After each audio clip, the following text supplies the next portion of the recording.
நல்லது பண்றதுக்கு அரசியலுக்கு வாங்கடா, கொள்ளை அடிக்கிறது கொலை பண்றதுக்கு அரசியலுக்கு. அப்படி அந்த கோட்டையவே கேடுகட்ட ஒரு இடமா, ஏன்னா அந்த வார்த்தையை இப்ப பயன்படுத்துறேன். திமுக ஒருத்தர் சொன்னார்ல, ஸ்டாலின் ஓட்டு போடாதவங்களாம் கேடுகட்டவங்க, அது மாதிரி. டி வீரமணி மிகப்பெரிய குற்றச்சாட்டு வச்சாரு, இந்து அறநிலைத்துறையை வந்து ஒரு பிராமணர் கையில கொடுக்குறதா அப்படின்னு. அப்புறம் இயக்குனர் அமீர் போன்றவர்கள் எல்லாருமே சொன்னாங்கன்னா, ஒரு தாழ்த்தப்பட்டவருக்கு கொடுத்துருக்கலாமே இந்து அறநிலைத்துறையை. இந்த 60 வருஷம் இந்த 2 பேரும் உயிரோட இருந்தாங்களா? இப்பதான் வானத்திலிருந்து தூக்கி வர்றாங்களா? இவரோட தான் இருந்தாங்கல்ல. அப்பதான் யாராவது இந்த அறநிலைத்துறைக்கு ஒரு அரிஜனை போட்டாங்களா? அப்ப ஏன் கேட்கல, இப்ப மட்டும் கேட்கறாங்க? எங்கே போனது சமூக நீதி இந்த ஆட்சியில் அப்படின்னு ரொம்ப கட்சிக்கு இருக்கிற முதல்ல தலைவராக்குங்க. சாகரவருக்கு நீ தானே தலைவரா இருக்க. ஊருக்கு உபதேசம் நீங்க பண்ண மாட்டீங்களா? எத்தனை வருஷம் வீரமணி தலைவர் அந்த கட்சிக்கு? அவர் ஊருக்கு சொல்றாருல, ஒரு பட்டியலை சேர்ந்த ஒருத்தர் தலைவராக சொல்லுங்க. அவர் ஆதரிக்கிறார்ல திமுக. இன்னைக்கு வரல அந்த கட்சியில யாராவது ஒருத்தர் தலைவரா பட்டியலை சேர்ந்த போட்டிருக்காங்களா?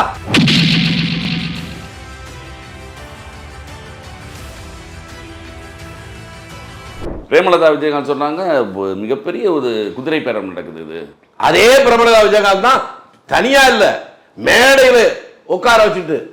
யார? உங்க பழைய முதல் மந்திரிய. வேற ஒண்ணுமே இல்ல. தமிழ்நாட்டுக்கு பெண்களுக்கு பாதுகாப்பே இல்ல, ஒரே போதை கலாச்சாரமா இருக்கு, இளைஞர்கள் பூரா நாசமா போயிட்டாங்க, கொஞ்சம் அண்ணன் சரி பண்ணா பரவாயில்ல. அதுக்கப்புறம் தானே பேசினாரு உங்க தானே தலைவர். அது தப்புன்னு ஏதாவது பேசினாரா? தானே தலைவரா சந்தடி சர்க்கிள் டக்குனு எங்க தானே தலைவர்? எங்க அவர் தலைவர் தாங்க ஒரு கட்சிக்கு இல்லையா? அவர் மாத்திட்டாங்களா? திமுகவோட தலைவர். ஆமா, அதாங்க சொல்றேன். ஒரு தலைவர் ஒரு கௌரவமா சொன்னாங்க. ஒரு கட்சியினுடைய அவரை கௌரவமா சொல்லக்கூடாதுங்கிறீங்களா? இப்பதாங்க உங்க ஒரு கட்சி உள்மனசு புரியுது சார். ஒரு கட்சியோட தலைவர் ஏங்க ஒரு தலைவர்னு கௌரவமா சொன்னா உங்களுக்கு ஏன் ரொம்ப அர்த்தப்படுறீங்க? நீங்க வேற வார்த்தையில சொல்லலாம்னு சொல்லுவீங்க. தானை தலைவர் என்பது அதை விட இன்னும் மரியாதை கூட. அது அவர் கருணாநிதி, நான் மரியாதை கூட கொடுக்குறேன். கருணாநிதிக்கு சொல்லுவாங்க தானை தலைவர்னு. அப்படியா? வேற யாருக்கும் சொல்ல மாட்டாங்க. அவங்க கட்சியில அவங்க தானே சொல்லுவாங்க. நான் இவரை சொல்ற மரியாதையை சொல்லக்கூடாதுங்கிறீங்களா? நல்லா சொல்லுங்க சார். நீங்க ஒரு தடவை சொல்றதே சந்தோஷமா இருக்கு. இப்ப புரிஞ்சு போச்சா? நீங்க யாருன்னு தெரிஞ்சு போச்சா? இல்ல அப்படி இல்ல. இதுக்கு தான் எல்லாருக்கும் அந்த கட்சிக்காரங்களுக்கு போட்டு வாங்குறது. அந்த கட்சிக்காரங்களுக்கு சந்தோஷமா இருக்கு. இல்ல எனக்கு சந்தோஷம் இல்ல, அந்த கட்சிக்காரங்களுக்கு சந்தோஷம். கொஞ்சம் முன்னால நீங்க தான் சந்தோஷம் சொன்னீங்க. கட்சிக்காரங்க அந்த கட்சிக்காரருக்கு அப்படி சொல்லல. இப்ப சேர்த்துக்குங்க. இப்ப திரும்பி போட்டு விட பாருங்க. இப்போ நீங்க சொன்ன மாதிரி அவங்க குதிரை பேரம் நடக்குது அப்படின்னு சொல்றாங்க. நேற்று வந்து தலைமை செயலகத்திலேயே வந்து கட்சிக்காரங்க சேர்றது அப்படிங்கிறது, ஒரு அரசு அலுவலகத்தை இப்படி மாத்துறாங்க அப்படின்னு ரொம்ப மனம். அட ஏங்க உணர்றீங்க? அந்த காலத்துல எல்லாம் தொடர்ந்து எத்தனையோ நடந்திருக்குங்க. சும்மா எதையாவது பேசிக்கிட்டு ரொம்ப மனம் வெதும்பி சொல்லியிருக்காரு. யாருங்க? எடப்பாடி அதுவும் சொல்லியிருக்காரு. இவரும் உதயநிதி ஸ்டாலின் சொல்லி. அவங்க மனசு இருக்கா? மனம் வெதும்பி தான். அதே கோட்டையில அதுக்குள்ள இவங்க பண்ண கூத்தெல்லாம் கொஞ்சம் அவங்க மனசாட்சியை கேட்டு சொல்லுங்க. கட்சிக்காரங்களை சேர்த்துட்டாங்களா? இதை பத்தி சொல்றீங்க. இதை தாண்டி எவ்வளவு அசிங்கம்லாம் இங்க நடந்துட்டு போய் விசாரிச்சுட்டு பேசுங்க. சொன்னா நமக்கே அவமானம், தமிழ்நாட்டுக்கே. அப்படி அந்த கோட்டையவே கேடுகட்ட ஒரு இடமா, ஏன்னா அந்த வார்த்தையை இப்ப பயன்படுத்துறேன். திமுக ஒருத்தர் சொன்னார்ல, ஸ்டாலின் ஓட்டு போடாதவங்களாம் கேடுகட்டவங்க, அது மாதிரி அதை மாத்தினாங்கல்ல. இப்போ அதெல்லாம் தெரிஞ்சு வச்சுங்க. அனிதா ராதாகிருஷ்ணன் சொல்றீங்க. ஆமா, அவர் தானே பேசினாரு. அனிதா ராதாகிருஷ்ணன் தானே பேசினாரு. ரொம்ப விஷயம் தெரிஞ்சு வச்சிருக்கீங்க. ஆனா பேசும்போது மட்டும் தப்பா பேசுறீங்களோ இல்லையா தெரிஞ்சு வச்சிருக்கீங்க. உங்களுக்கு பேசும்போது தப்பா தானே தெரியும். தப்பா தான் தெரியும். நீங்க என்ன பார்த்தா நீங்க தாடி வச்சிருக்கீங்க, எனக்கு தெரியுது. நான் இல்ல. சரியா தப்பா? சரிதானே? அது மாதிரி நான் தெரியறத கரெக்டா சொல்றேன். நீங்க ஒத்துக்கல, நான் என்ன பண்ண முடியும்? நீங்களும் ஷேவ் பண்ணிருக்கீங்க, எனக்கு தெரியுதா? உங்க தலைமுடி இன்னைக்கு பண்ணீங்க, ஷேவ் பண்ணீங்க, நேத்து பண்ண, அது உங்களுக்கு தெரியல. இல்ல, என்னைக்கு பண்ணாலும் ஒரே மாதிரி பளபளன்னு இருக்கு, அது எனக்கு தெரியுது.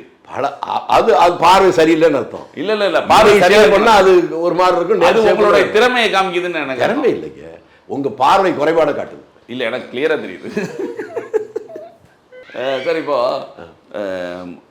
கி வீரமணி மிகப்பெரிய குற்றச்சாட்டு வச்சாரு, இந்து அறநிலைத்துறையை வந்து ஒரு பிராமணர் கையில கொடுக்கறதா அப்படின்னு. அப்புறம் இயக்குனர் அமீர் போன்றவர்கள் எல்லாருமே சொன்னாங்கன்னா, ஒரு தாழ்த்தப்பட்டவருக்கு கொடுத்துருக்கலாமே இந்து அறநிலைத்துறையை. இந்த 60 வருஷம் இந்த 2 பேரும் உயிரோட இருந்தாங்களா? இப்பதான் வானத்திலிருந்து குதிச்சு வர்றாங்களா? பதில் சொல்ல மாட்டீங்க. எல்லாத்திலையும் பாஞ்சு பதில் சொன்னீங்க, இப்ப சொல்லல. நான் அவங்க தானே கேட்டாங்கன்னு சொன்னேன். அதை தான் நான் கேட்கிறேன். இந்த 2 பேரும் இப்ப 10 நாளைக்கு முன்னால்தான் வானத்திலிருந்து குதிச்சு வந்தாங்களா? 60 வருஷமா உயிரோட தான் இருந்தாங்களா? இருந்தாங்கல்ல. அப்பதான் யாராவது இந்த அறநிலைத்துறைக்கு ஒரு அரிஜனை போட்டாங்களா? அப்ப ஏன் கேட்கல, இப்ப மட்டும் கேட்கறாங்க? பிராமணரை போட்டது தப்பு. இப்பதான் வழிக்கு வந்திருக்கீங்க. ஏன்னா கோவில்ல ஏற்கனவே பிராமணர் கேட்டுட்டீங்க, பதில் சொல்ல விடுங்க. சொல்லுங்க. தமிழ்நாட்டில் ஒரு பிராமணரே முதல் மந்திரியா இருந்தாரா? ஆமா. யாரு? ஜெயலலிதா. அதெல்லாம் நல்லா தெரிஞ்சு வச்சுக்கீங்க. சமூக நீதி காத்த வீராங்கனை எல்லாமே உங்களுக்கு தெரியுதுங்க. வீரமணி அளித்த பாப்பாத்தி நான் பாப்பாத்தி தான் அசம்பிளியில சொன்னா சமூக நீதி காத்த வீராங்கனைம்பீங்க. ஒரு மந்திரி அதுல வந்துட்டா பாப்பாம்பீங்களா நீங்க எல்லாம்? இது கி வீரமணிக்கு தானே? கி வீரமணிக்கு தானே? அது என்ன கீனா இங்கிலீஷ்ல சாவின்னு அர்த்தம்.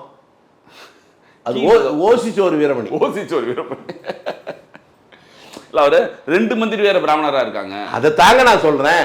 முதல் மந்திரியா இருந்தா எங்க சமூக நீதி காத்த வீராங்கனை, எங்கே சாலா மந்திரிகளை தப்புங்கிறீங்களா? எங்கே போனது சமூக நீதி இந்த ஆட்சியில்? அப்படின்னு ரொம்ப உன் கட்சிக்கு இருக்கிற முதல்ல தலைவராக்குங்க. சாகரவர்கள் நீ தானே தலைவரா இருக்க. ஊருக்கு உபதேசம் நீங்க பண்ண மாட்டீங்களா? எத்தனை வருஷம் வீரமணி தலைவர் அந்த கட்சிக்கு? அவர் ஊருக்கு சொல்றாருல, ஒரு பட்டியலை சேர்ந்த ஒருத்தர் தலைவராக சொல்லுங்க. அவர் ஆதரிக்கிறார் திமுக. இன்னைக்கு வரல அந்த கட்சியில யாராவது ஒருத்தர் தலைவரா பட்டியலை சேர்ந்த போட்டிருக்காங்களா? அவர் ஆதரிக்க கொண்டாடுற அந்த திமுகவிலேயே அதிமுகவிலேயே யாராவது பட்டியலை சேர்ந்த அதே இந்த அறநிலையத்துறை போட்டிருக்காங்களா? காமராஜர் ஒருத்தர் தானே போட்டாரு. 54 போட்டாரு. அதுவும் பேர் சொல்லுங்க. ஏன்னா உங்களுக்கு யோகியனை பத்தியே தெரியாது. PR பரமேஸ்வரன் பேரு. பட்டியலத்தை சேர்ந்து அந்த காலத்துல காலங்காலமா சொன்னான், நந்தன் வந்தான் கோயிலிலே நந்தி மறைக்குது வாசலிலே அப்படின்னு உள்ள கூட பார்க்க முடியாதுன்னு சொன்ன அந்த சிதம்பரத்துல பேசல சொல்லல. ஒரு பட்டியலத்தை சேர்ந்த போன உடனே உள்ள இருக்கிற பட்டரும் தீட்சிதரும் ஓடி வந்து மேல சால்ல போட்டு கை தாங்களா கூட்டி போய் கற்பகிரகத்தில் நின்னு அவருக்கு வணக்கம் போட வச்சார்ல. அதுக்கு பேர் சமூக நீதியா? இந்த பித்தநாடகாரங்க பேசுற சமூக நீதியா? ஏங்க கோவத்தை கிடக்கு. நீங்க புத்திசாலியா பேசுங்க சார். சமூக நீதி வந்து நீங்க பேசுறது சயின்ஸ் நீதி, சமூக நீதி இல்ல சார். சமூக நீதி காத்ததே இல்ல எக்கனாமிக்ஸ் நீதி, பணத்துக்காக பண்றது சார். சமூக நீதி காத்ததே திமுக தான் சொல்றாங்க. ஓ நீங்க இல்லையா? அது நான் முதல்ல சொன்னேன். அது பேர் என்னங்க? பட்டியலத்தை சேர்ந்தவர் இந்த அறநிலையத்துறை மந்திரியா போட்டது காமராஜ் சொன்னேன். அது என்ன நீதி? சமூக நீதி. அது இவங்க போடவே இல்லைன்னு சொன்னேன். அதையும் சமூக நீதி தான். 2 ஒண்ணுன்னா எனக்கு புரியலையே. சமூக அல்லாத நீதி இது. இவங்க சமூக நீதி அல்ல, சமூக தன்னுடைய வீட்டுக்காக வருகிற நிதி. வீட்டுல பேரே தெளிவாக உதயநிதி, கருணாநிதி, அந்த நிதி, இந்த நிதி, இன்ப நிதி பாருங்க. ஐயோ அடுத்த வாரிசு சார். அடுத்த வாரிசா? இன்ப நிதி எல்லாம் தான் புட்டுக்கிட்டு போச்சு. நீங்க போய் வாரிசை இப்ப போய் பேசுறீங்க. துரைமுருகன்லாம் சொன்னாரு அடுத்து இன்ப நிதி வந்தாலும் நாங்களாம். துரைமுருகனே இன்னைக்கா நாளைக்கான்னு இருக்கிறார். அவர் சொல்றாரு ஏங்க பாவம் அவரை போட்டு எடுத்துக்கிட்டு அவரே நொந்து போய் கிடக்கிறாரு. ஏதோ செல்வின்னு செல்வனா இவ்வளவு நாள் வண்டி ஓட்டிட்டோம், இப்ப நமக்கு வயசாகி போச்சு, ஒருத்தனும் மதிக்க மாட்டா முடியல அப்படின்னு அவர் வருத்தப்பட்டு இருக்கிறாரு. வேலூர்ல போய் கேளுங்க. நான் சொல்றது உங்களுக்கு தப்பா இருந்தா போய் கேட்டுவாங்க. அப்புறம் அங்க போய் கேட்டு. ஆமா, தமிழ்நாட்டோட சட்டம் ஒழுங்கை பத்தி தான் நான் நிறைய பேசி 5 வருடங்கள்ல சரியில்லை அப்படின்னு சொல்லிட்டு. இப்போ அவங்க என்ன குற்றச்சாட்டு சொல்றாங்கன்னா 40 கொலைகள் நடந்திருக்கு 15 நாள்ல, வன்கொடுமை நடந்திருக்கு, இது சட்டம் ஒழுங்கு சீரழிவா இருக்கு. ரீல்ஸ் ஆட்சியை விட்டுட்டு முதல்ல வந்து நிர்வாகத்தை முதல்ல பண்ண சொல்லுங்க. அப்படியா? அனுபவன்மை சரியாக தெரியுது. உதயநிதி மிகப்பெரிய கோபமாகவும் வருத்தப்பட்டும் ஆதங்கப்பட்டும்.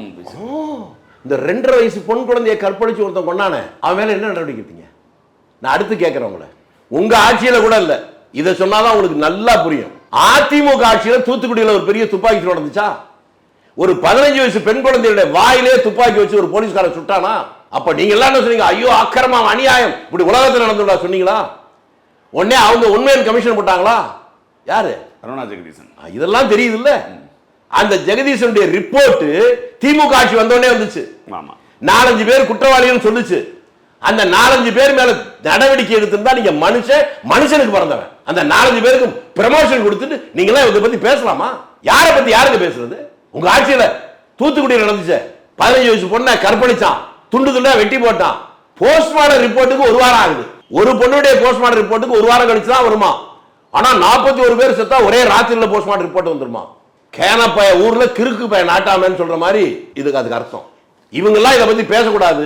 பேசன நம்புனா உங்களை பார்த்து நான் அனுதாபப்படலாம், அவ்வளவுதான். இல்ல சார், அவங்க பேசக்கூடாது சரி, ஆனா நடக்கிறதுக்கு ஏதாவது இல்ல. நீங்க அதை நம்புனா இல்ல, அது நம்புறது வேற. இப்ப நடக்கிறது. நான் திரும்பி என்ன சொல்றேன், அவங்க பேசுறாங்கன்னு கேட்டீங்கல்ல, அப்பவே நீங்க யாருன்னு தெரிஞ்சு போச்சு. அவங்க பேசுறாங்க சார் கேட்க முடியும். அவங்க பேசுறது அவங்க இப்படி நடந்திருக்குன்னு கேட்டா நீங்களா கேட்கறீங்க. அதுக்கு அடுத்து கேட்கறது அவங்க கெடுத்து நீங்க கேட்கும்போதே இப்படி நடந்திருக்கேன்னு கேட்டா அது எனக்கு இல்ல, அது வந்து இப்ப கேக்குறது.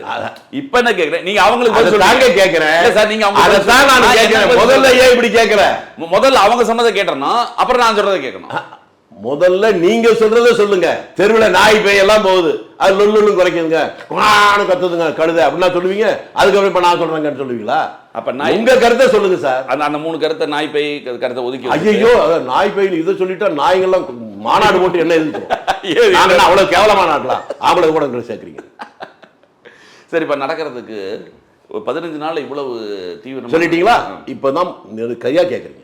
முந்தா நாள் கோயம்புத்தூர்ல ஒன்று நடந்துச்சு. உதாரணத்துக்கு சொல்றேன். காலையில் அந்த செய்தி வருது, 10 மணிக்கெல்லாம் பிடிச்சிடறான் 2 பேரை. பிடிச்சி வச்சு அவங்க எஃப்ஐஆர் போடுறாங்க. இப்போ ப்ராசஸ் போயிட்டு இருக்கு. அதை போல எப்போதுமே குற்றமே நடக்காத ஒரு ஆட்சி வந்து எந்த காலத்திலையும் அந்த பிரம்மாவும் ஈசனும் இயேசுவும் சேர்ந்து வந்தா கூட நடக்காது. ஒரு ஆட்சியை பற்றி திறனாய் செய்கிற போது நடுநிலையோடு திரைவாணை செய்தால் ஒரு தவறு நடக்கிற நேரத்தில் தவறு மீது அவர்கள் என்ன நடவடிக்கை எடுக்கிறார் என்பதை வச்சுதான் இவங்க உடனே 24 மணி நேரத்துக்குள்ள குற்றவாளியை பிடிச்சு சட்ட ரீதியான நடவடிக்கை கொண்டு போயிட்டாங்க. நான் திரும்பி உங்களை கேட்கிறேன், குற்றவாளியை பிடிக்கிறது போலீஸ் தானே? எங்க ஊர்ல ஒரு 4 பேரை திமுக காரரை பிடிச்சி லாக்கப்ல வச்சிருக்காங்க. ஒரு 10-20 பேர் திமுக காரன் போறான்.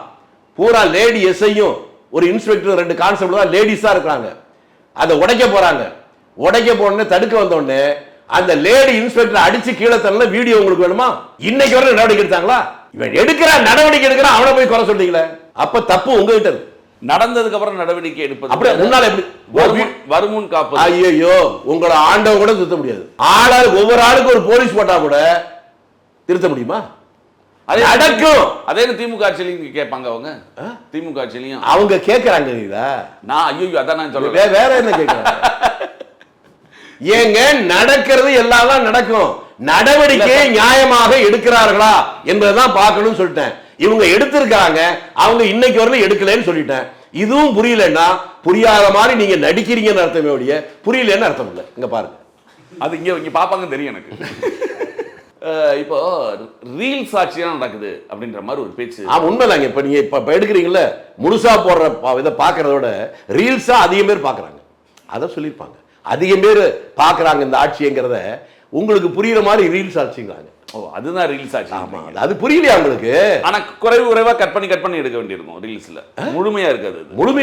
முழுமையா எதுவுமே இருக்க முடியாது. நீங்க ஒரு பேட்டி எடுத்தா அதோட முடிஞ்சு போச்சா? நாளைக்கு ஒரு பேட்டி எடுப்பீங்கல்ல, ஏன் மத்தியானம் ஒரு பேட்டி எடுப்பீங்கல்ல, அந்த பேட்டி அதோட முடிஞ்சது. அதான் தப்பு. அந்த பேட்டியுடைய தொடர்பு நாளைக்கு கூட வரலாம். அதை நாங்க 2ஆ பிரிச்சு போடலாம். அதான் சொல்றீங்க, 2ஆம் போடலாம், 3ஆம் அரசாங்கத்தை பிரிச்சு போட முடியாது. பிரிச்சு போடலாமே, பிரிச்சு போடலாம்.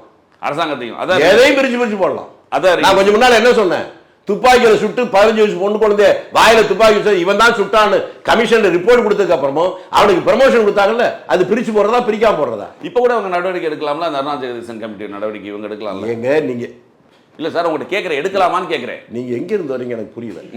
இங்கே தான் வரும். எங்க இருந்து? இங்கே மவுண்ட் ரோடு தான் சார். மவுண்ட் ரோடு இருந்து வந்தா பரவாயில்ல, அதை தாண்டி கொஞ்சம் தூரம் கீழ்பாக்கத்தில் வரீங்க கேட்குறீங்களா? நடவடிக்கை எடுக்கிறாங்க, அவங்க எடுக்கலன்னு சொல்றேன். அதை விட்டு திரும்பி கேட்காத மாதிரியே பேசிட்டு இருக்கீங்களே. நடவடிக்கை எடுக்க ஒண்ணுக்கு எடுத்துருக்கு சார். நான் பல்வேறு குற்றச்சாட்டுகள் சொல்றாங்கல்ல, அது ஒரே நாள் எடுக்க முடியுமா? என்ன பேசுறீங்க? 5 வருஷமா ஒரு குற்றச்சாட்டு கூட நடவடிக்கை எடுக்கிறேன், வந்து 15 நாள்ல அதை எடுத்தாரா இதை எடுத்தாரா கேட்குறீங்கன்னா தப்பு உங்களுக்கு. நீங்க கல்யாணம் ஆன உடனே உங்களுக்கு குழந்தை எவ்வளவு நாள் கழிச்சு வந்துச்சு? ஓ, அப்படி வந்துட்டீங்களோ? எவ்வளவு போச்சு சொல்லுங்க. 1 வருஷம் கழிச்சு சார். கல்யாணம் ஆகி அடுத்த நாளே எங்க குழந்தை நேரா கேட்டிருந்தா என்ன சொல்லுவீங்க? என்ன சொல்லியிருப்பீங்க? என்ன சார் சொல்லியிருப்பீங்க சொல்லுங்க சார்.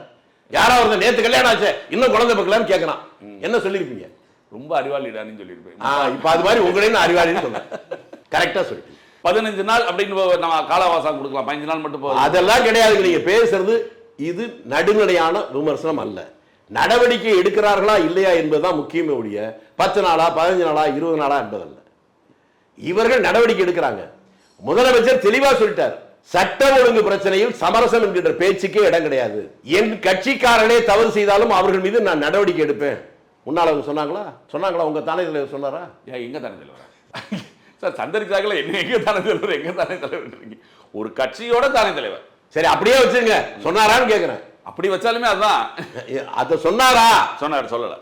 இல்ல அவரும் சொன்னாரு. என்னன்னு? கட்சி லேடி கான்ஸ்டபிள் அடிச்சாங்க, அவங்க பரவாயில்ல அடிச்சோட ஏடா விட்டு வந்தீங்க, அங்கேயே குடும்பம் நடத்துற சொல்லியா? கவனமா இருக்கணும் எல்லாரும். ஆமா ஆமா கவனமா விட்டு வந்துடாதீங்க. ஏன்டா விட்டு வந்தீங்க? கரெக்ட். இருந்தது எடுத்துட்டு வாடா. புரியுதுங்க. நல்லது. இப்படியே தொடர்ந்தால் 5 வருடம் கழித்து மீண்டும் திமுக தான் ஆட்சிக்கு வரும். ரொம்ப தைரியமா ஸ்டாலின் சொல்றாரு. இந்த இன்னொன்னு 5 வருஷம் கழிச்சு அவரு இருக்கணும் தாங்க நான் நினைக்கிறேன். இருப்பாரான்னு இன்னொன்னு சொல்றாரு. இது இந்த ஆட்சி வந்து 5 வருஷம் நிலைக்காது. அது ஒரு 6 மாசம் 1 வருஷத்துல கவுந்துரும். அது 6 மாசம் சொல்லுங்க, இல்லன்னா 1 வருஷம் சொல்லுங்க. 6 மாசம் 1 வருஷம் அது என்ன உங்களுக்கே குளருது.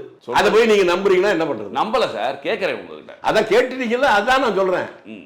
நீங்க வேணா எழுதி வச்சுங்க போர்டுல, இன்னும் 6 மாதம் கழித்து இந்த ஆட்சி போயிடும் எழுதி வச்சுங்க. அதை திருப்பி பாத்துக்கிட்டே இருக்கலாம். எப்ப பார்த்தாலும் 6 மாசம் இருக்கும்.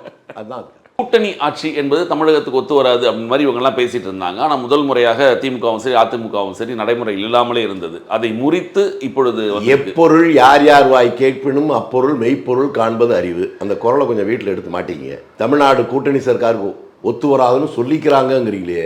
இந்தியாவிலேயே முதல் கூட்டணி ஆட்சியே இங்கே தான் வந்துச்சு. இப்ப தமிழ்நாட்டில் இப்போ கூட்டணி ஆட்சி ஒத்து வராது திமுக சொல்லுச்சு இல்ல சார். அதன் சார் முதல்ல நான் என்ன சொன்னேன், எப்பொருள் யார் யார் வாய் கேட்பினும் அப்பொருள் மெய்ப்பொருள் காண்பது அறிவு. அது உங்களுக்கு இருக்குன்னு நினைச்சு நான் சொல்லிட்டேங்க. அறிவாலயத்தை நோக்கி சொல்றீங்களோ? உங்களுக்கு சொல்றேங்க. நானு யார் எதை சொன்னாலும் அந்த உண்மையை தேடுங்கிறேன். உண்மையை தேடிதான் உங்ககிட்ட கேட்கல. அந்த உண்மை தேடாதனாலதான் சொன்னதுக்கு அப்புறம் உங்களுக்கு புரியலையே. இல்ல புதிய நாட்டுடைய வரலாறுலயே முதல் கூட்டணி ஆட்சியே தமிழ்நாட்டை தான் வந்துச்சு. 52லயே. இப்போ தெரிஞ்சுங்க, இப்ப கேளுங்க. 60 வருஷம் கழிச்சு இப்ப திருப்பி வந்திருக்கு. 60 வருஷம் கழிச்சு. ஆமா சார், நீங்க தானே சொல்றீங்க. மாத்தி சொல்றீங்க. 60 வருஷம் கழிச்சு காங்கிரஸ்கார மந்திரியா வந்திருக்காங்க. கூட்டணி ஆட்சி என்பது 52 காங்கிரஸ் மந்திரியாக வந்திருக்கிறதை தான் கேட்கிறேன். ஆமா, அதுதான் சொல்லிட்டேனே. அது ஒரு பெருமையான விஷயம் இல்லையா? மகிழ்ச்சியான விஷயம். கூட்டணி மந்திரி சபை அப்படிங்கும் போது ஒரு நெருக்கடி எதுவும் இருக்குமா அந்த அரசாங்கத்துக்கு? எதுக்கு நெருக்கடி? ஏன்னா ஒரு 108 தான் இருக்காங்க. இவங்க எல்லாம் சேர்ந்து தான் ஆட்சி அமைக்கிறாங்க. 108ங்கிற ஒரு நல்ல இந்துக்கள்கிட்ட போய் கேளுங்க, அவங்க தான் சொல்றாங்க. 108 திவ்ய தேசம். திவ்ய தேசம் மட்டுமல்ல, முதல் கடவுளே பிள்ளையாரும்பாங்க. எங்க ஊர்ல பிள்ளையார் தான் இருக்காரு. அதுக்கு தேங்காய் உடைக்கிறது 108 தேங்காய் உடைப்பாங்க. இதெல்லாம் உங்களுக்கு தெரியாது. அப்ப 118க்கு பதில் 108 தான். சரி, 108ங்கிறது ஒரு நல்ல ஆரோக்கியமான நம்பருங்க. அது நீங்க பாருங்க, அந்த 108ல அடங்கி ஆரம்பிச்சு நம்ம 420 எல்லாம் ரொம்ப பேர் காலி ஆயிடுவாங்க. இந்த 108 தான் இப்ப 100 மாறிக்கிட்டு இருக்கேன். ஆரம்பம் அதுதானுங்க, சேர்ந்துக்கிட்டே இருக்கு. பிறக்கும் போது ஆண் குழந்தையா பெண் குழந்தையா தான் கேட்போம். அதுக்கப்புறம் வளர்றத பத்தியா பேசுவோம். அது மாதிரி ஆரம்பம் 108 சூப்பர் நம்பர். நல்லவனுக்கெல்லாம் வாழ்வு வரும், 108 அயோக்கியெல்லாம் போயிடுவோம். 108 + 5 அப்படிங்கிறது நல்லது. அப்புறங்க 108 கண்டு 5 கரெக்டா தான் சொல்றீங்க. 108 கண்டு 5, 108ஓட சேர்ந்து 5. அதை தாங்க, அது உங்களுக்கு புரிஞ்சவங்களுக்கு புரியட்டும். 108ங்கிறத பார்த்து நீங்க 5 அப்படின்னு சொல்லாம சொன்ன 5 பார்த்து 5 வேண்டிய அவசியம் கிடையாது. எங்க நீங்க எப்படி வேணாலும் 5 போறீங்க, முடிஞ்சு போச்சு. எதை கண்டா இல்ல 5 பார்த்து 5னுமா இல்ல 108 5 பார்த்து 5னுமா இல்ல 5 108 மாதிரி ஆளெல்லாம் 5னும். அப்ப 5ங்கிறது 5 இல்லைன்னா பஞ்சாப் போயிருவீங்க. இல்ல அப்ப 5ங்கிறது பிரதானம். இல்லைன்னா கெஞ்ச வேண்டி இருக்கும், ஜாக்கிரதை. இல்ல 108க்கு 5 தான் பிரதானம். 108க்கு 5 நீங்க என்ன வேணாலும் வச்சுக்கோங்க. உங்களை மாதிரி ஆளு 5ட்டா தப்பிச்சுக்கிட்டீங்க. நான் 5 மாட்டேன்னா மாட்டிக்குவீங்க. அப்ப 5 தான் முக்கியம் இங்க இல்லையா? 5 உங்களுக்கு, எங்களுக்கு இல்ல. அதான் 108க்கு 108 5 பார்த்து 5 இல்ல. உங்களை போனதுதான் 5. 108 + 5 சேர்ந்து 5. எல்லாரும் 5னா நீங்க 5ன்னு சொல்லிட்டேன் வெளிப்படையா. அப்புறம் என்ன மற்றவங்களை பார்த்து கேக்குறீங்க? நாங்க எல்லாரும் மற்றவர்கள் தான். உங்களை மாதிரி ஆட்கள் 5னா தப்பிச்சுக்கிட்டீங்க. இல்லாட்டி 5லேன்னா பஞ்சா போயிருவீங்க. புரிஞ்சா புரிஞ்சுக்குங்க, அதுதான் மாட்டிக்கிங்க. 5ங்கிறது முக்கியம்ங்கிறது உணர்ந்துட்டோம். இப்ப உணர்ந்து ரைட். அப்ப ரைட், நீங்க தப்பிச்சுக்குவீங்க. 5ங்கிறது முக்கியம். இப்ப அடுத்து 3 வருது. நேத்து தாவைக்கலை சேர்ந்திருக்காங்க. இப்ப நீங்க போற போக்கு பார்த்தா நீங்க 7.5ல மாட்டிங்க போல் இருக்கு. 3+, உங்க சிந்தனை தப்பா எங்கேயோ போகுது.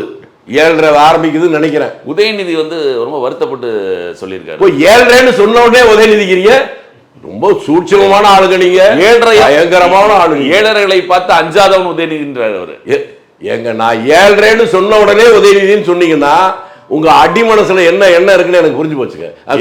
அடி மனசுல நீங்க அடி மனசுல எல்லாரையும் சொருகிறீங்க. அடி மனசுல நீங்க சொன்னதான சொன்னேன்.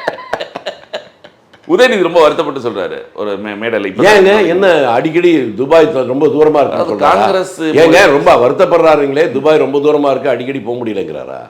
துபாய்க்கு எதுக்கு சார் வருமானம்? எங்க அவர் தாங்க அடிக்கடி மாசத்துக்கு 2 தடவை போறாரு. பக்கமா இருந்தா டெய்லி கூட போலாம். ரொம்ப தூரமா இருக்கு. அதுக்கு பனி இங்க அதிகமா இருந்துச்சு துணை முதல்வராக இருக்கும் பொழுது. அதுக்காக கொஞ்சம் ரிலீஃப்காக அவர் அங்க போயிட்டு. அப்ப இனிமே போக மாட்டாரு, பனி இல்ல. ஆமா, அதான் போலையே. உங்களுக்கு இப்ப எதிர்க்கட்சி தலைவரை பண்ணிருக்கல சார் அவர். ஏங்க அப்ப ஓஹோ இப்பதான் பணியே ஏற்கனவே சும்மா அந்த பணி நீங்க தானே சொன்னீங்க. இல்ல சார் பணி வந்துருக்கு. இல்ல இல்ல அப்ப பணி ஓவர் பணி. ஆமா ஆமா பணியில நீங்க நினைஞ்சு சளி பிடிச்சுக்கு போகுது, ஜாக்கிரதை. சளி பிடிக்காது சார் அவருக்கு, ஏன்னா பனி அதிகம்ன்றதுனால எந்த வெயிலிலும் அவரால் தொடர்ந்து பணி செய்ய முடியும் அப்படிங்கிறாரு. நீ அப்படி அப்படி சொல்றாரா? நீங்க ரகசியமா நீங்க ரெண்டு பேரும் பேசிட்டா எங்களுக்கு தெரியாது இல்ல. என் பணி செய்து கிடப்பதே அப்படிங்கிறாரு. பணி செய்து கிடப்பது. ஓ ரைட். அதனால துபாய்க்கு அவர் அறிவாளின்னு நினைச்சுக்கிட்டு ஒருத்தர் முட்டாள்தனமா எப்படி பேசணும்னு வாழ்க்கையில் இன்னைக்கு தான் நல்லா புரிஞ்சுக்கிட்டேன். இல்ல அவருடைய பணியை நான் சொல்றேன் சார். நீங்க சொல்றீங்க நானும் நீங்க பேசுறத வச்சாங்க சொல்றேன், வேற ஒண்ணும் இல்ல. அவர் என்ன சொல்ல வந்தார்? அவர் என்ன சொல்றாருன்னா, அதாவது அறிவாளி கூட நமக்கு முன்னால இருக்கிறவங்ககிட்டயும் ஒரு திறமை இருக்கு, நாம ஜாக்கிரதையா பேசணும்னு நினைச்சா அந்த அறிவு இன்னும் கூடும். முன்னாலே எல்லாரும் பைத்தியக்காரன், நம்ம தான் பெரிய கெட்டிக்காரன், உண்மையான கெட்டிக்காரனே நினைச்சாலும் மாட்டிக்குவான்.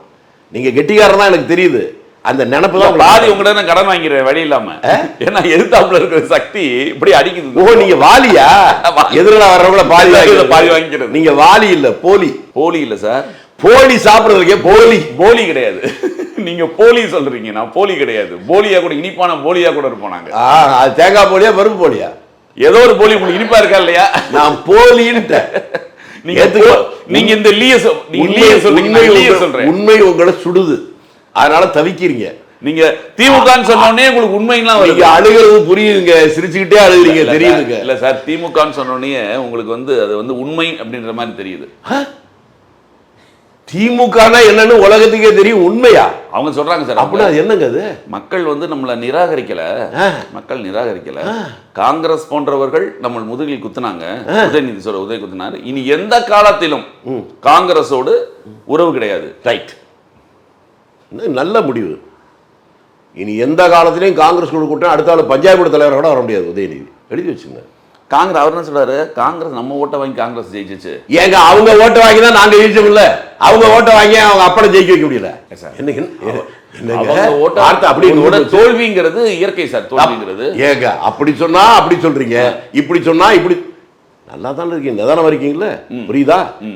அவங்க ஓட்டுல தான் நாங்க ஜெயிச்சோம்னா அவங்க அப்படி ஏன் ஜெயிக்க வைக்க முடியும்னு நேரா கேட்பாங்க. செல்வ பிறந்தை தோத்தாரு திருப்பி அவங்க கேட்பாங்கல்ல. அதான் அவங்க ஓட்டு போடல, தோத்துட்டாரு, ஒத்துக்கிட்டோம். அப்ப நீங்க ஓட்டு போடலையாங்க? ஆமா, நாங்க போடலன்னு வெளிப்படையா சொல்றோமே. முன்னாலே சொல்லிட்டீங்க. ஆமா, அப்ப கூட்டணி தர்மம் இல்லன்னு அவங்க சொல்றாங்க. தர்மம் இல்ல, கூட்டணியே கர்மம். அப்ப கர்மம் மட்டும் கூட்டணி நம்ம ஏன்? அப்ப இப்பதான் தெளிவா இப்பவாது புரிஞ்சுக்குங்க. அவங்க ஓட்டுல நாங்க ஜெயிச்சது வேற 5 தான். எங்க ஓட்டுல அவங்க ஜெயிச்சது 60னா அவங்க நின்னது 164, நீங்க நின்னது 27 தானே? எதா வேணாலும் இருக்கட்டும். 27 அதுலயும் நீங்க ஒண்ணு குறைக்கிறீங்க. 28. அந்த பிஜேபி இல்ல, கணக்கு தெரியாத வீட்டுல நித்தமும் சண்டைன்னு கிராமத்துல சொல்லுது. சரி, ஓஹோ பிஜேபி நிக்கிறது இப்பதான் நீங்க யாருன்னு தெரியுது. ஓ பிஜேபி திமுக கூட்டணியா? இல்ல பிஜேபி சொன்னேன். அவங்க என்ன சொல்றாங்க, ஏன் காங்கிரஸ்? அவர் சொல்றாரு, ஸ்டாலின் சொல்லியிருக்காரு, பிஜேபி இத்தனை நாள் ஆட்சியில் இருக்குன்னா காங்கிரஸ் தான் காரணம். காங்கிரஸ் செய்த தவறுனாலதான் தொடர்ந்து பிஜேபி. அதிமுக ரொம்ப நாள் ஆட்சி இருந்ததுக்கு யாரு காரணம்? அது ஸ்டாலின் தானா? அப்படி கேட்டீங்க. இப்பதாங்க தெரியுது, தான் திருடி பிறரை நம்பான். புரியுதா? சரி, திருப்பி அவர் ஆட்சிக்கு வந்துட்டாங்களே. அவங்க யாரு? திமுக. இப்ப நாங்க கேரளாவில் இல்லையா, கர்நாடகா இல்லையா, ஆந்திராவில் இல்லையா? மொத்தமா சொல்றாரு. மொத்தமே சீக்கிரம் அடுத்த தேர்தல் 27 வரமா இருப்பா, 26ல பாருங்க, 29ல வர்ற மாதிரி இல்லையா பாருங்க. இன்னைக்கு எழுதி வச்சுங்க. நான் உறுதியா உயிரோட தான் இருக்க போறேன், நீங்களும் இருக்கணும்னு விரும்புறேன். அப்ப பேசுவாங்க. அன்றே சொன்னார் கலைஞர். அன்றே சொன்னார் கலைஞர். கலைஞர்னா மிருதங்க கலைஞர், நாதஸ்வர கலைஞர், டும் கலைஞர், வயலின் கலைஞர், பல கலைஞர் இருக்காங்க. எந்த கலைஞரை சொல்றீங்க? திராவிட முன்னேற்ற கழகத்தின் மூத்த தலைவரான கலைஞர் கருணாநிதி. அப்படி ஏங்க? நான் முழுசா சொல்லிட்டேன். அப்ப கலைஞர்னு என்ன பொருள் சொல்லுங்க, எனக்கு புரியல. அவங்க தான் கலைஞர் பட்டம் வச்சிருந்தாங்க. அதை தாங்க அதுக்கு பொருள் நான் கேட்கிறேன். நான் விவரம் தெரியாத கேட்கிறேன், சொல்லுங்க. அனைத்திலும் வித்தகர் கலைஞர். எல்லாத்தையும் வித்தவரா? Correct correct correct. இப்ப தெரியுது. அவரே கலைஞருக்கு என்ன பொருள் சொல்லிக்கிறார் உங்களுக்கு தெரியுமா? கொக்கு மீனை கொத்தாமல் இருந்தால், பாம்பு தேரை விழுங்காமல் இருந்தால், வேங்கை மானை விரட்டாமல் இருந்தால், நானும் கொலை செய்யாமல் கொள்ளையடிக்காமல் பெண்களை கற்பழிக்காமல் இருப்பேன் அப்பா. கொலை செய்வதும் கொள்ளையடிப்பதும் பெண்களை கற்பழிப்பதும் ஒரு கலையப்பா, நான் கலைஞன். இந்த விளக்கம் சொன்னதே கருணாநிதி தான். அவர் படத்துல இருந்த வசனம் தானே? ஆமா, அவர் படத்துல இருந்த வசனத்தை நீங்க கொள்கைன்னு சொல்றீங்க. அப்ப இதுவும் கொள்கை தானே? அவர் கலைஞர்னு ஒத்துக்க மாட்டீங்க. கலைஞர்னு பாவங்க, அந்த மனுஷனை எங்க கேவலப்படுத்தணும். அவரை கேவலப்படுத்த கூடாதுங்கிறதுனால கருணாநிதினு சொல்றேன். கேவலப்படுத்த நினைக்கிறவங்களாம் கலைஞர்கள். அப்ப நான் கருணாநிதினே சொல்லிடுறேன். ஓ, இப்பதான் உங்களுக்கு புரியுது, உண்மை உங்களுக்கு புரியுது. கருணாநிதி அவர்கள் சொன்னாராம், கூடா நட்பு கேடாய் முடியும்னாரு. இன்னைக்கு அதை அனுபவிக்கிறோம். இன்னைக்கு அனுபவிக்கிறா? அப்ப எத்தனை தடவை தான் இந்த அனுபவிப்பீங்க, எத்தனை தடவை தான் திரும்பி வருவீங்க? நீங்க சொல்லிட்டு அதுக்கப்புறம் தானே கூட்டி சேர்ந்தீங்க காங்கிரஸ் கூட. அப்ப சொந்த புத்தியே இல்லையா உங்களுக்கு? என்ன சார் பாக்குறீங்க சார்? காங்கிரஸ் இங்க வந்து என்னங்களா சார்? அதை தாங்க நான் சொல்றேன். நீங்க தானே சொன்னீங்க எத்தனை தடவை வந்தாரு. ஆட கஷ்டமே, டெல்லியில போய் எத்தனை நாள் காலில் தொட்டு உங்க தங்கச்சி எல்லாம் போய் விழுந்துச்சு, அது தெரியாத உங்களுக்கு? கூட்டணி ஏங்க தனியா போய் கூட இருக்க தங்கச்சியை ராகுல் காந்தி பார்க்க அனுப்புனது உலகத்தையே தெரியுது இல்ல? எவனாவது வாயில வந்துட போகுது சார். அவங்க ஒரு எம்பி, அவங்க நான் இல்ல சொல்றேன், திராவிட முன்னேற்ற கழகம். அட யாரா வேணாலும் இருக்கட்டுங்க, துணை பொதுச் செயலாளர் யாரா வேணாலும் இருக்கட்டுங்க. இதுக்கு முன்னாடி எப்ப அனுப்பிச்சீங்களா? 4 பேர் 5 பேர் தானே போவாங்க. அப்ப நீங்க சொல்ல வரது அர்த்தம் ஏன்னா உங்க கொள்கை எங்களுக்கு தெரியும்ல. காட்ட வேண்டியதை காட்டி பெற வேண்டியதை பெறுவோம். ஓ, இப்ப அப்படிதான் 28 பெற்றதா? 28? ஓஹோ, 16 பெற்று பெருவாழ்வாடு தான் கேட்டிருக்கோம். தேடி அலைய மாட்டேன், வந்தால் விட மாட்டேன் உங்க கொள்கைங்க. நீங்க எப்படி வந்தாலும் நாங்களா இருப்போம், அது எங்க கொள்கை. தேர்தலுக்கு முன்பாக ஒரு கூட்டணி அமைஞ்சிருந்தது அப்படின்னா சரி, தேர்தலுக்கு பின்பாக ஒரு கூட்டணியில் நின்று இங்க வெளியில வந்து உடனே அமைச்சராகிறது தவறுன்ற மாதிரி அவங்க நாம இந்த ஆறாவதுன்னு சொல்றாங்களே, அது உங்களுக்கு இருக்குன்னு நினைச்சேன். இப்பதான் சந்தேகம் வருது. கூட்டணி ஆட்சியில் கூட்டணி இருந்தால் மட்டும்தான் அதுக்கு பேரு கூட்டணின்னு பேரு. இது தேர்தல் கூட்டணி மட்டும்தான். தேர்தல் ஏற்பாடு அதை கூட்டணின்னு சொல்லிக்கிறோம். அதுக்கு வித்தியாசம் உங்களுக்கு தெரிஞ்சா மட்டும்தான் மற்றதெல்லாம் பேச முடியும். நீங்க அதை விட்டுட்டு கூட்டணி கூட்டினா அவர் வெற்றி பெற்றால் இந்த திராவிட வெற்றி எங்கள் வெற்றி சொன்னீங்கல்ல, தோல்வி அடைஞ்சா மட்டும் ஏன் உங்களால் தோத்துக்கீங்க? புரியுதா? இல்ல, அவர் தோல்வி அடைந்தாலுமே என்னாலதான் தோல்வி, நான் பொறுப்பேற்றுக்கிறேன்னு சொல்லிட்டாரு சார். அவர் சொல்லிட்டாரு சார். கொஞ்சம் முன்னால என்னங்க சொன்னீங்க? உதவாநிதி என்னமோ சொன்னாரு சொன்னீங்கல்ல. உதயநிதியா? இந்த உதவாநிதின்னு எங்க வீட்டுல சொன்னாங்க. எங்க பிள்ளைங்களுக்கு எல்லாம் தெரியாது, அப்படிதான் சொல்றாங்க உதவாநிதின்னு. இல்ல உதயநிதி அவர் அப்படிதான் சொன்னாங்க. அதனால நான் பேர் நினைச்சுக்கிட்டேன். நமக்கு அவ்வளவு ஞானம் பத்தலை. துபாய் நிதி இல்ல, உதயநிதி. ஓ, இப்பதாங்க நீங்க ரொம்ப வில்லங்கமான ஆளுங்க. காலையில நீங்க ஏதாவது அவர் தானே சொன்னீங்க காங்கிரஸ்காரன் தான் தோக்கடிச்சுட்டான்னு சொன்னீங்க. இப்ப கொஞ்சம் முன்னால அவர் சொன்னதப்ப அப்பா வேற மாதிரி சொல்றாரு சொல்றீங்க. அவங்க 2 பேரும் முதல்ல கூடி பேசிட்டு அப்புறம் ஒரே மாதிரி பேசட்டும். நீங்க நடுவில் மாட்டிக்காதீங்க. நான் நடுவில் மாட்டிக்கிறேன். ஆமா, ஏன்னா 2 பேரும் வெவ்வேறு பேசுறாங்க. அது புரியாம நீங்க பேசுறா நீங்க மாட்டிக்குவீங்க. இல்ல இப்ப அவங்க குற்றச்சாட்டு என்னன்னா, அமைச்சரவையில சேர்ந்ததுதான் வெளியில இருந்து ஆதரவு. அது எங்க விருப்பம், நீங்க யாருங்க? நான் போடுற சட்டை, நான் போடுற வேட்டி பனியன் கூட உங்ககிட்ட கேட்டுதான் போடணுமா? எப்படி அதிமுக நீங்க எங்கிட்ட கேட்டா போய் பிஜேபி ஆட்சியில மந்திரியா நீங்க சொல்லுங்க? அப்ப நாட்டோட நலன் கருதி வாஜ்பாய் என்ற ஒரு மனிதர் வந்து ஒரு மனுஷரு, மற்றவெல்லாம் மாடு, மதச்சார்பற்ற வாஜ்பாய் யாரு சொல்லுங்க? அப்படி உங்களுக்கு உங்க ஆட்களுக்கு இதுதான் பதில். வாஜ்பாய் யாருன்னு சொல்லுங்க, யாரு சொல்லுங்க சார்? வாஜ்பாய் இது என்ன சார்? வாஜ்பாய் யாருன்னு கேட்டா என்ன சார் அர்த்தம்? உங்களுக்கு தெரிஞ்சா சொல்லுங்க, நீங்க தெரியலன்னு சொல்ல. இல்ல, எனக்கு தெரியுதை விட நீங்க சொல்றதை கேட்டா இன்னும் அருமையா இருக்கும். இப்படி கேட்கல, நான் நேரடியா கேட்டுருக்கேன். கேட்கறேங்கிறதுனால திரும்பி கேட்கறேன். இப்பதானே கேட்கறீங்க. இப்ப நீங்க சொன்னதுனால கேட்டீங்கல்ல, அப்புறம் நான் சொல்ல விட்டாதான் நீங்க புத்திசாலி. நீங்க சொல்லுங்க, நான் கேட்கறேன். அதான் புத்திசாலி. சொல்லுங்கன்னு சொன்னா புத்திசாலி இல்ல, நான் புத்திசாலி. சொல்லின்னு சொல்லி நிறுத்திக்கணும். வாஜ்பாய் என்கின்ற மனிதர் இந்திய நாட்டுடைய சுதந்திர போராட்ட உச்சத்தில் இருக்கிற போது, தாஜ்மஹால் இருக்குல்ல, எங்க இருக்கு? ஆக்ரா. அந்த பகுதியில் பிரிட்டிஷ்காரனுடைய எதிர்த்து போராடிய தீவிரமான 2 சுதந்திர போராட்ட தியாகிகள் போலீஸுக்காக தலைமறைவாக இருந்து போராடுகிற போது அவர்கள் எங்கே மறைந்திருக்கிறார்கள் என்று போலீஸுக்கு ஆள்காட்டி வாஜ்பாய். அடுத்து ஒண்ணு கேட்கிறேன், இதுக்கு எவனா ஒருத்தன் பதில் சொல்லட்டும். பிஜேபி ஜனசங்கமாக இருக்கிற போது, அந்த ஜனசங்கம் உருவாகிற போது அந்த கட்சியினுடைய தலைவர் தீனதயாள் உபாத்யாயன் பேர். ஒரு நாள் ரயில்ல போறார், மர்மமான முறையில கொலை செய்யப்பட்டு ரயில்ல இருந்து வீசப்படுகிறார். அன்னைக்கு அவர் கூட அந்த கூப்பையில் இருந்த ஒரே ஆள் வாஜ்பாய் தான். அவர் தான் தூக்கி வீசிட்டாருன்றீங்களா? ஓ, உண்மை உங்களுக்கு தெரிஞ்சிருக்கு. அவர் தான் போனாருன்னு மட்டும்தான் சொன்னேன். அவர் தான் வீசிட்டாரு நீங்க சொல்றீங்க. அப்ப உங்களுக்கு ரொம்ப விவரம் தெரியுது இல்ல சார்? கூட இருந்தவர் அவர். அதை ஏங்க நீங்க ஆட்சிக்கு வரும்போது கண்டுபிடிக்கணும்ல? அது காங்கிரஸ் கண்டுபிடிச்சிருக்கணும்ல. நாங்க கண்டுபிடிக்கலைங்க. தீனதயாள் பாத்தியா உங்க தலைவர் தானுங்க. இல்ல சார், பக்கத்து வீட்டுல கொலை நடக்கிறத விட முடியாதுல்ல. நீங்களும் போய் கொலை பண்ணுவீங்களா? இல்ல, அத்தனை காங்கிரஸ் சார். என் வீட்டில் இருக்க பிள்ளைங்களுக்கு ஒரு கஷ்டம் வருதுன்னா நீங்க வருத்தப்படுறது நியாயம் தான், அது தப்பு இல்லை. ஆனா முதல்ல எனக்கு இருக்கணும்ல, அதுக்கப்புறம் தான் உங்களுக்கு இருக்கும். இல்ல சார், அவன் தான் தப்பு சார். நம்ம சரியான ஆள் தானே, கண்டுபிடிக்கலாம். சரியான ஆளா? நீங்க சரியான ஆளா? சரியான ஆளா இருந்தா எப்படியா பேசுவீங்க? சரியா பேசுவீங்க. கூட இருந்த ஒரே ஒரு ஆள் இவர் தான். இவர் யோக்கியது என்ன நீங்க சொல்லுங்க. இப்ப இவர் வெளியே வந்து அவர் செத்து விட்டார் சொன்னாரா? அதையும் என்னன்னே தெரியாதுன்னு சொன்னாரு. அதான் சார், அதையும் காங்கிரஸ் அரசாங்கம் எங்களுக்கு இது என்ன சார் பேசுறீங்க? உங்க பேச்சு கொடநாடு கொலை வந்து அதிமுக நடந்தது சார். அதுக்கு திமுக பார்த்து சும்மா இருக்க கூடாது. மாதிரி ஊர்ல 1000 பேர் என்னென்னமோ தொழில் பண்றான், அதெல்லாம் நம்ம பண்ணணும்னு நினைப்போமா? கண்டுபிடிக்க வேண்டியது நம்ம கடமை. நான் என்ன கேள்வி சொல்லுங்க. பொதுமைப்படுத்தாதீங்க. ஒரு குறிப்பிட்ட விஷயத்தை பேசும்போது பொதுமைப்படுத்தினீங்கன்னா நீங்க அயோக்கியத்தனத்துக்கு ஆதரவா போறீங்கன்னு அர்த்தம். நேரடியா அதுக்கு பதில் சொல்ல முடிஞ்சா சொல்லுங்க, இல்லைன்னா சும்மா இருங்க. நான் எப்படி சொல்ல நான் எப்படி போய் சொல்ல முடியும்? சொல்லு இல்ல, அப்ப சும்மா இருங்க. சும்மா இருங்க. அப்ப சும்மா இல்லையா நீங்க வேற மாதிரி இல்ல போறீங்க.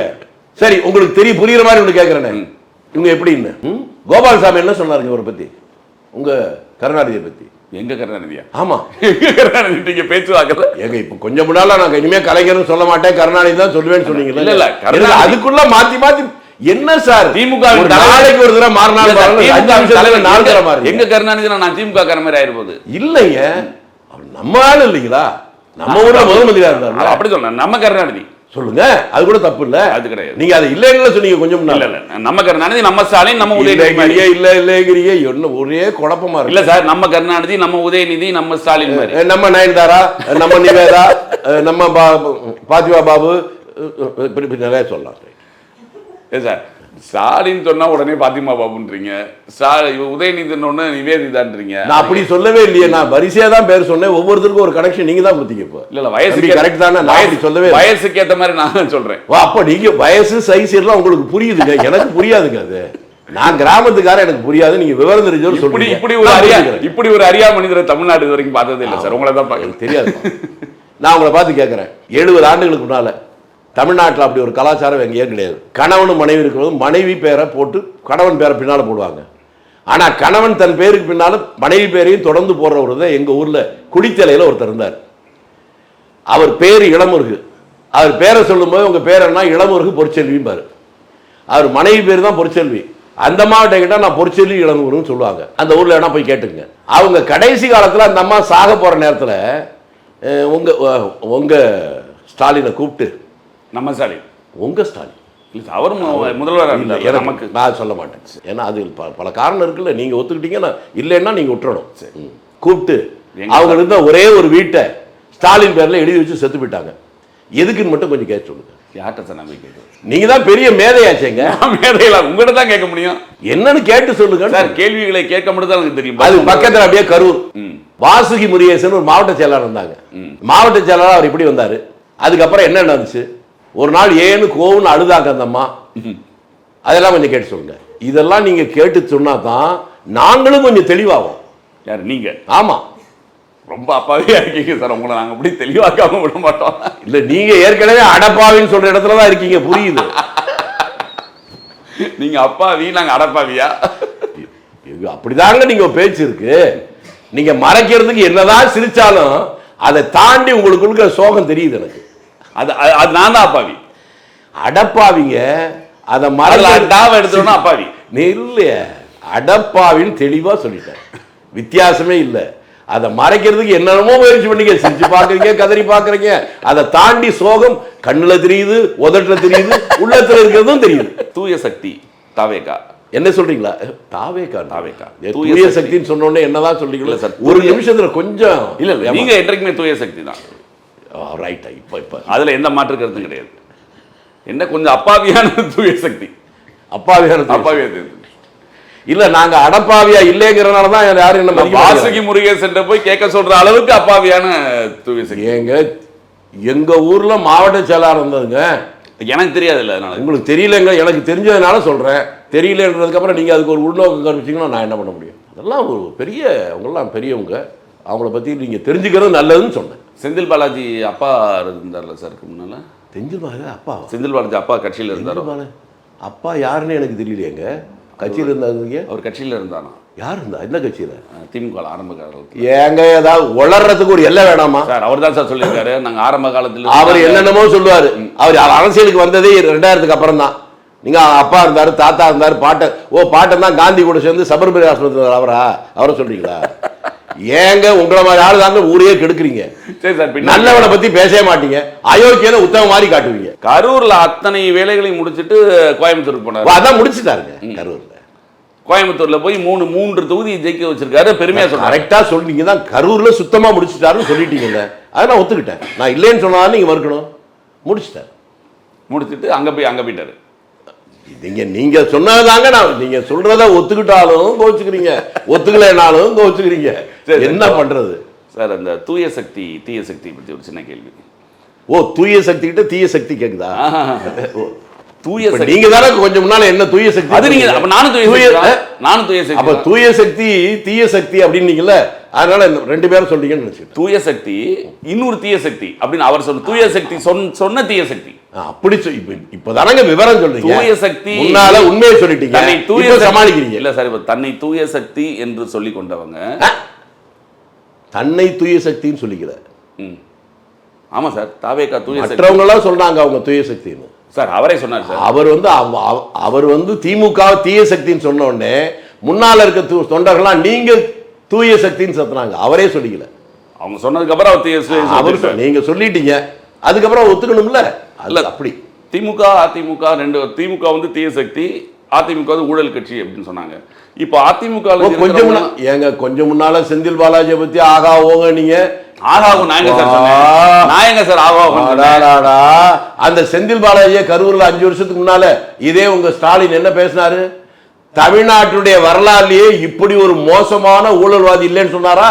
அது முடிஞ்சோடனே அடுத்தாப்புல இவர் மந்திரி வந்தா இவர் மந்திரி வச்சுக்கிட்டாரா? எப்படி பாத்தீங்களா? தியாகி சார் அவரு. ஸ்டாலின் சொன்னாரு. அப்படியா? ஆமா, ஜெயில் போயிட்டு வந்தார்ல. அப்புறம் ஜெயிலுக்கு போயிட்டு வந்தாலும் தியாகியா?